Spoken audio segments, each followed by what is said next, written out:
Part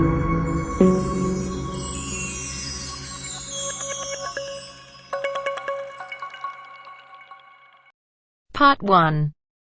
You are going to listen to the director of a college talking about his school. Listen to the talk and answer the questions. First, you have some time to look at questions 1 to 3.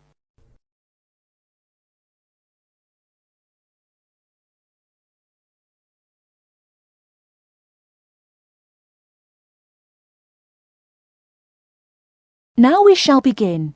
You should answer the questions as you listen, because you will not hear the recording a second time. Listen carefully and answer questions 1 to 3.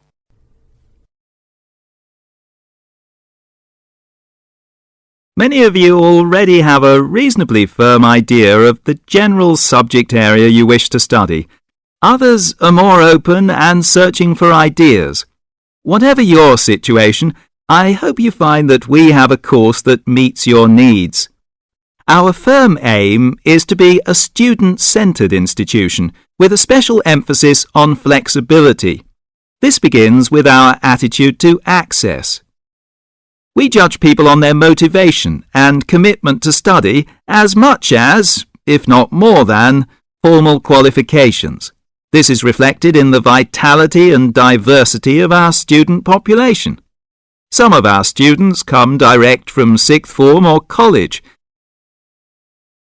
Before you hear the rest of the conversation, you have some time to look at questions 4 to 10.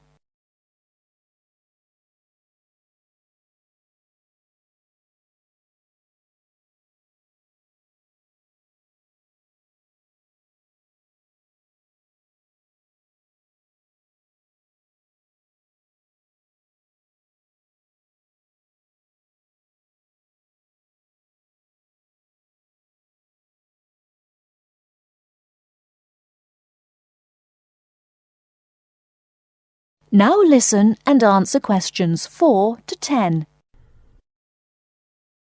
Others are coming into higher education after a short or long gap from formal education.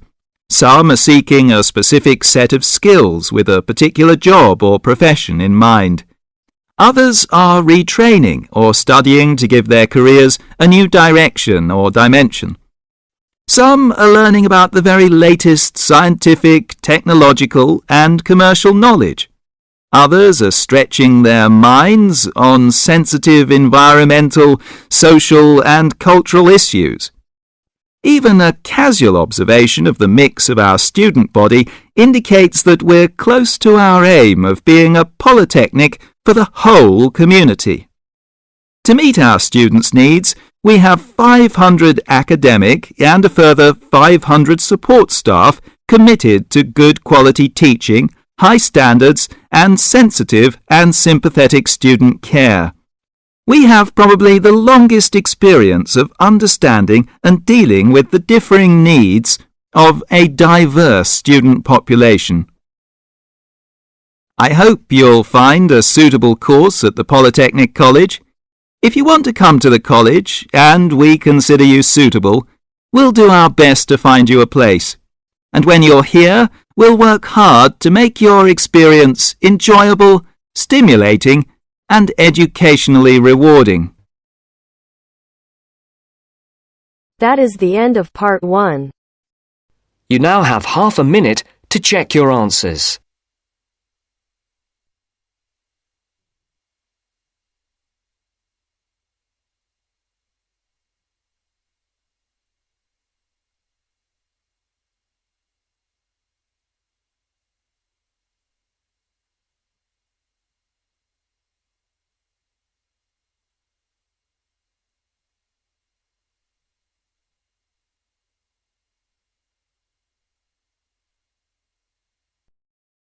Now turns to Part 2. Part 2. You will hear a tour guide giving information about a shopping district.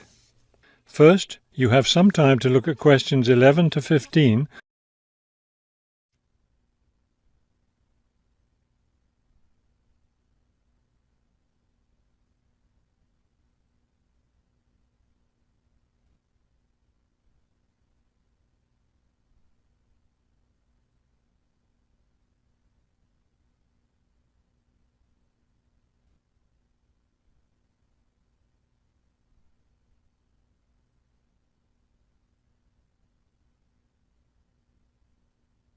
As you listen to the first part of the talk, answer questions 11 to 15. This afternoon, we'll visit the city's shopping district. Several blocks in the area are closed to car traffic, and I know you'll enjoy walking around there. I'd like to give you an overview of the district now, since you'll be on your own once we get there. You'll see on this map here that the shopping district consists of two streets, Pear Street, which runs north and south, and Cherry Street, which crosses Pear Street right here. Let's start our tour here on Pear Street, where the star is. This star marks the Harbor View bookstore. It's very popular among locals as well as tourists. You can buy a range of books of local interest, as well as a variety of magazines and newspapers.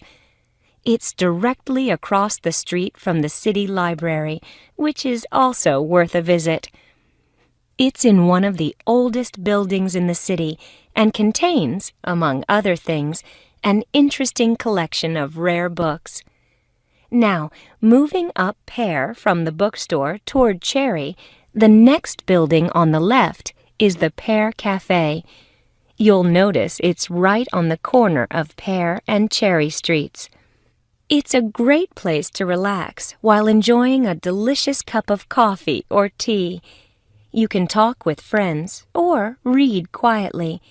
They have a variety of books and magazines available. From the windows of the cafe, you can look right across Cherry Street for a lovely view of city gardens. It's a rather small garden, but it contains a variety of exotic plants and flowers. Let's leave the cafe and cross Pear Street. On the opposite corner, we're at Caldwell's clothing store, which you might also want to visit. They sell both men's and women's fashions from countries around the world. Continuing down Cherry Street, the next building on the right after Caldwell's is the souvenir shop. Stop in here to get maps and books about the local area, as well as T-shirts and postcards with pictures of the city. Now, we cross Cherry Street and we're at the Art Gallery, one building down from the corner. Here you can see and, of course, purchase many fine paintings and sculptures by local artists. Let's keep going down Cherry Street toward the harbor. On the left, right after the gallery, is Harbor Park. It's a lovely place, and it's certainly worth spending some time there. Before you hear the rest of the talk, you have some time to look at questions 16 to 20.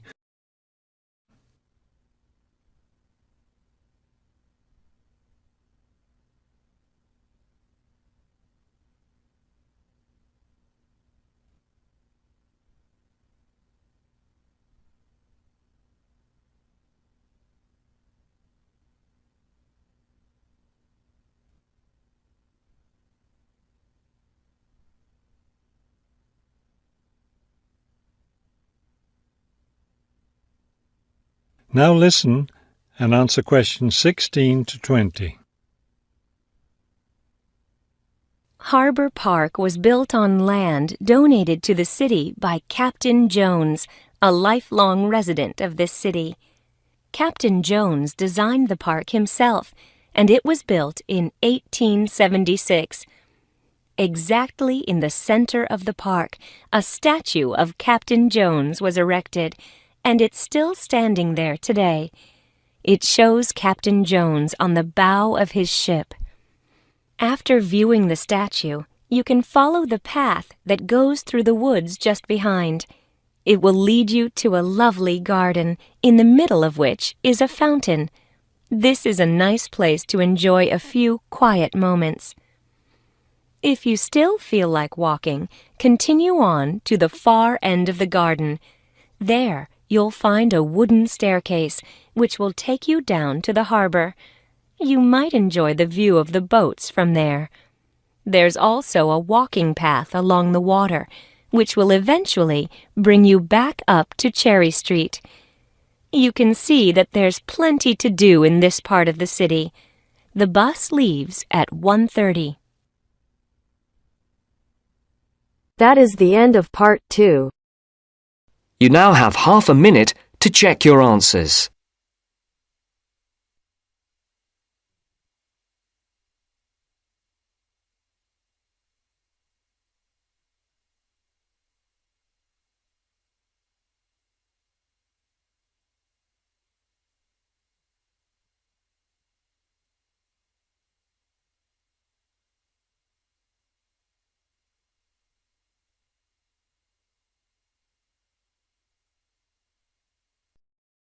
Now turns to part 3. Part 3. You'll hear a lecturer talking to students about sport in Ireland. First, look at questions 21 to 23.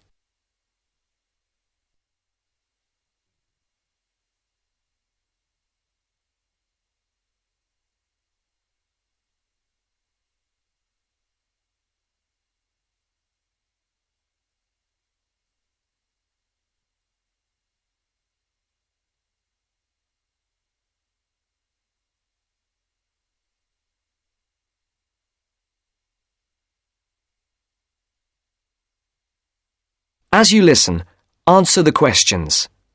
Now, today we're going to be finding out about the most popular sports in the Emerald Isle. That's Ireland, of course. Can you guess what they are? Well, there are these two lesser-played games, a form of rounders and Gaelic handball. But we'll start with one which is perhaps over 3,000 years old, arriving in Ireland with the Celts, some claim. That may be a slight exaggeration, but I consider it to be the fastest field game in the world, and it goes by the name of hurling. Well, that's what it's known as in the English-speaking world anyway. So, what do you have to do? You've got 15 players on a team, one of them the goalkeeper. Each one has a stick called a hurley. Here you are. I've brought mine along. Had it since I was at school. This is what it looks like, and basically you have to get this ball, called a sliotar, that's S-L-I-O-T-A-R, so it's not spelt the way it's pronounced. You hit it into the net for 3 points, or you can hit it over the net for 1 point. The goal looks like the letter H, with the net under the crossbar. The goalie has a bigger stick than the others to help keep the ball out. You can also catch the sliotar and run with it for 4 steps maximum, or bounce it on your stick. Is that clear to you all? I'll be showing you a video a bit later, so you can see what a game actually looks like. You might like to think of it as a mixture of lacrosse, hockey, and baseball. Oh, and it's played by women too, but it goes by the name of camogie in that case. Before the conversation continues, look at questions 24 to 30.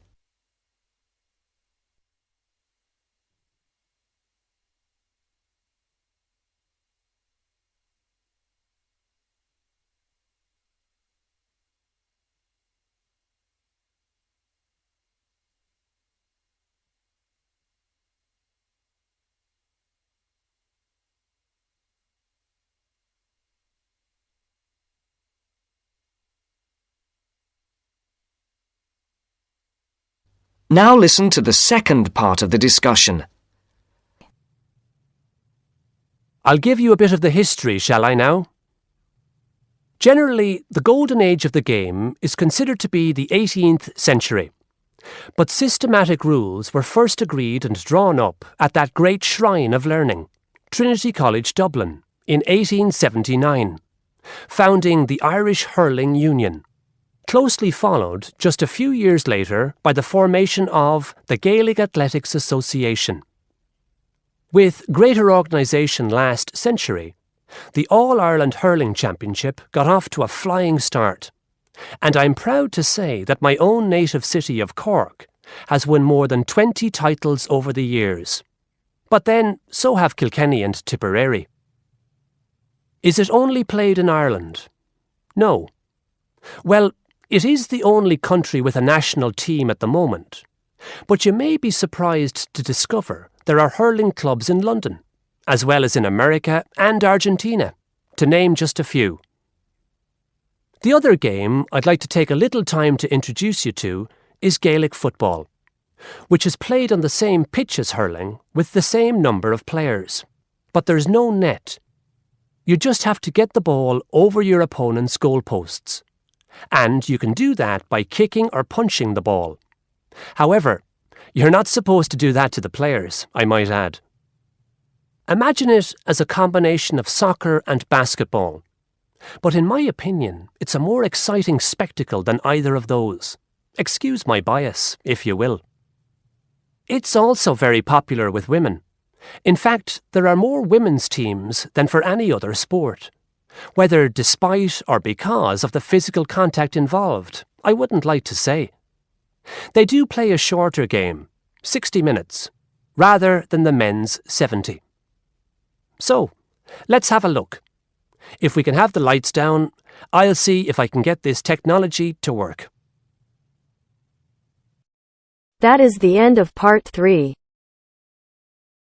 You now have half a minute to check your answers.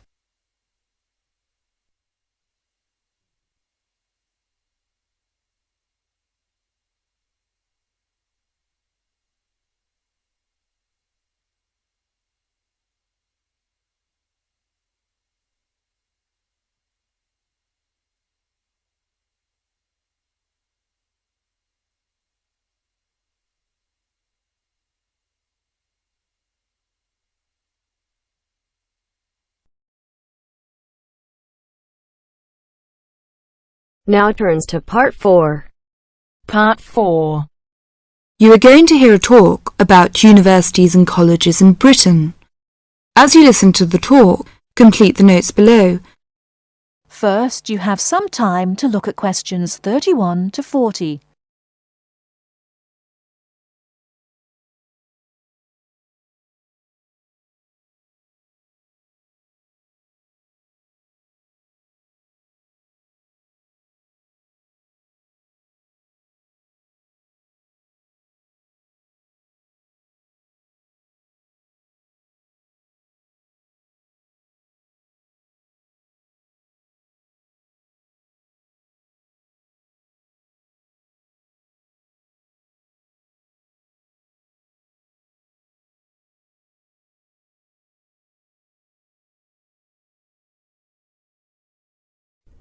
Now, listen carefully and answer questions 31 to 40. Every year, thousands of young people want to study in Great Britain. They come from a range of backgrounds and have varying expectations of what their study in the country will be like and how to apply to the university. Today, I'd like to talk on universities and colleges in Britain. There are 45 universities, 30 polytechnics, and about 1,000 major technical, commercial, education and art colleges in the UK. In 1973 to 1974, there were over 251,200 full-time students in universities, of whom almost 10% were from overseas. A total of nearly 276,350 students attending full-time courses in establishments of further education, and about 130,270 in colleges of education. University first degree courses in arts and sciences are normally of 3 or 4 years duration, and, with very few exceptions, students are not admitted for any shorter period of study. The academic year normally extends from October to June and is divided into 3 terms. Information about courses and entrance requirements should be obtained by writing direct to the university at least 12 months before the proposed date of admission. All applications for admission are dealt with by the University's Central Council on Admissions, the UCA, to which all candidates seeking admission to a full-time internal first degree course or a first diploma course of more than 1 year's duration must apply. Full details of the admission procedure are to be found in the UCA Handbook, How to Apply for Admission to a University. A copy of this handbook and the standard application form should be obtained from the UCA at P.O. Box 28, Cheltenham and Gloucestershire, GL501HY. The application form must be returned to the UCA by a stated closing date, usually in December, October for Oxford and Cambridge. The UCA will continue to send application forms to universities for consideration at their discretion for a limited period after the 15th of December. But candidates are strongly advised to ensure that their application forms reach the UCA by the stated closing date to help their chances of selection. Candidates who fail to obtain a place in the initial selection period are automatically put into the clearinghouse scheme in June-July, when these candidates' application forms are again sent to those universities which still have vacancies. Students from the following countries should send their application forms to the UCA via the Overseas Student Office of their own country in London: Bahamas, Brunei, Cyprus, Ghana, Guyana, India, Luxembourg, Singapore, Tanzania, Thailand and Uganda. Graduates of a university in Britain or overseas who wish to take another first degree course should approach the university concerned to require whether it wishes them to apply direct or through the central UCA scheme. Now, let's turn to transfer. It is very rare for a student who has begun a first degree course at one university in Britain to transfer to another British university with a view to completing it there. And there is no provision for the automatic granting of credit for university studies already undertaken. Students who have already completed some university-level study should make inquiries directly with the individual university. To be considered for admission, a candidate must show that his earlier education has qualified him to enter the course and that he speaks, writes and understands English sufficiently well.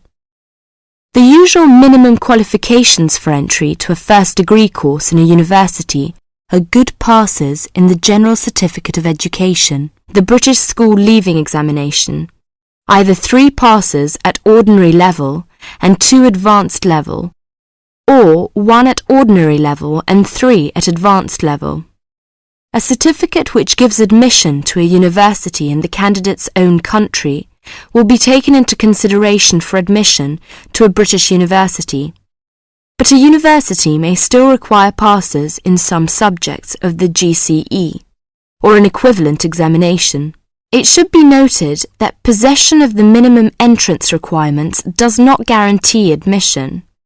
Selection is competitive, and each application is judged on its merits. The British Council offices overseas and the Schools Council, 160 Great Portland Street, London W1N 6LL, are prepared to offer advice on the acceptability of specific overseas qualifications in place of the British General Certificate of Education. A copy of the original certificate and, where appropriate, an approved translation should accompany all inquiries. That is the end of Part 4. You now have half a minute to check your answers.